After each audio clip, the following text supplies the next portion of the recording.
To the Royal Air Force College at Cranwell, receiving its first royal visitors since its reopening, come the King and Queen, accompanied by Princess Margaret. The King is greeted by Mr. Arthur Henderson, Secretary of State for Air, who introduces the guests. Among them is the college's original founder, Marshal of the Royal Air Force, Lord Trencher.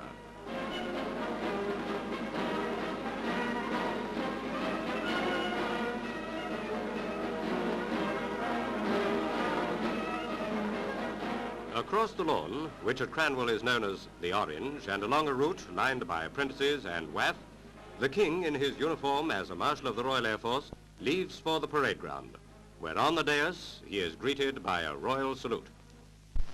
It wins! Royal salute! Present! Out!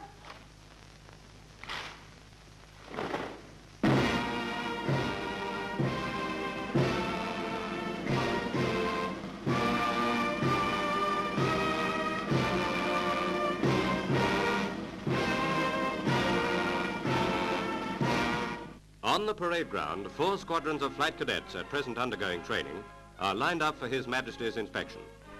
It is these men who will carry on the tradition of the few, for it is here that are trained the leaders of the future, the successors of the young men who a few years ago went out from the Royal Air Force College into the Battle of Britain. Today, those who follow in the footsteps of the great receive the King's colour.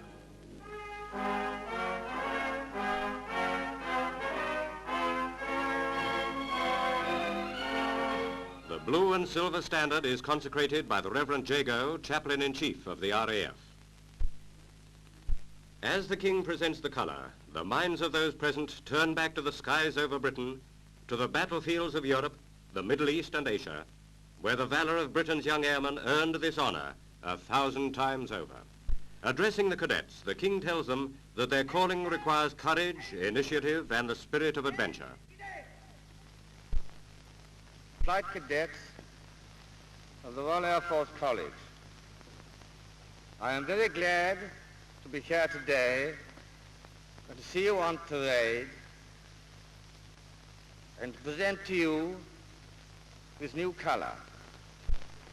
I want to tell you what it stands for before it is carried back to its place in the center of your parade.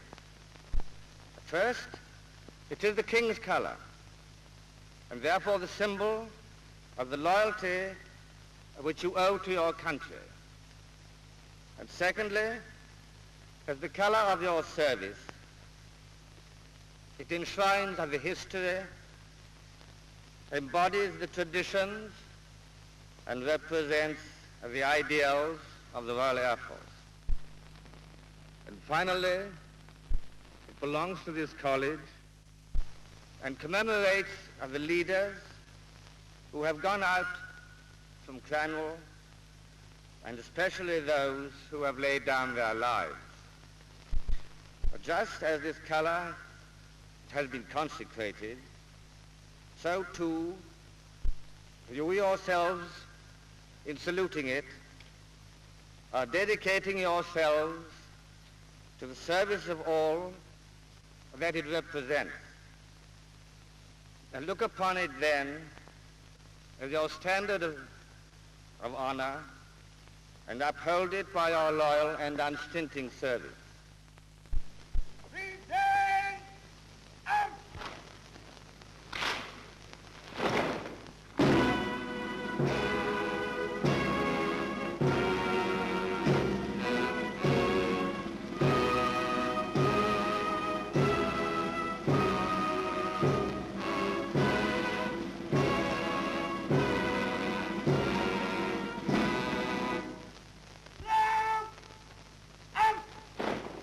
Before their King and Commander-in-Chief, Cranwell's cadets troop the colour which, in the words of His Majesty, has become the Royal Air Force's symbol of honour.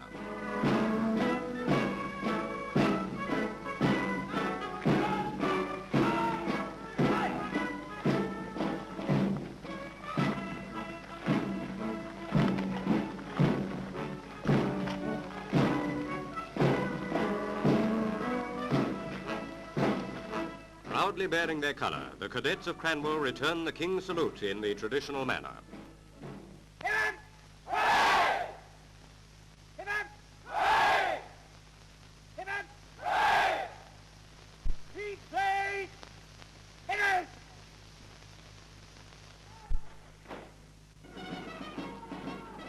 Holding high the colour, the standard bearer, Flight Cadet Sergeant Kayard, and the colour party march off to the college building.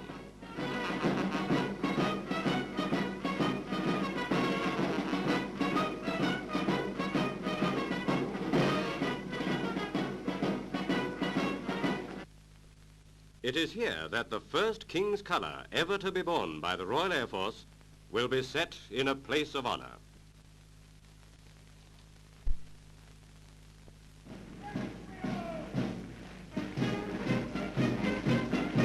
As the cadets march off the parade ground, the first part of a great day in Cranwell's history is over. The second is about to begin. A tour of the college grounds accompanied by the Commandant, Air Commodore Atchley. Cheering crowds, the wives and children of the college's permanent staff greet the royal party. Bouquets are presented to the Queen and Princess Margaret.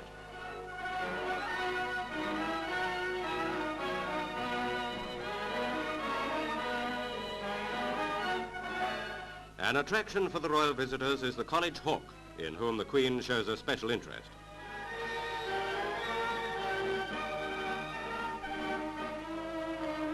As the royal visit ends, those present recall the words of the King. By its daring, for its efficiency, and through its sacrifice, the Royal Air Force has won renown throughout the world. Our shield and spearhead in war, today it is our guardian in peace.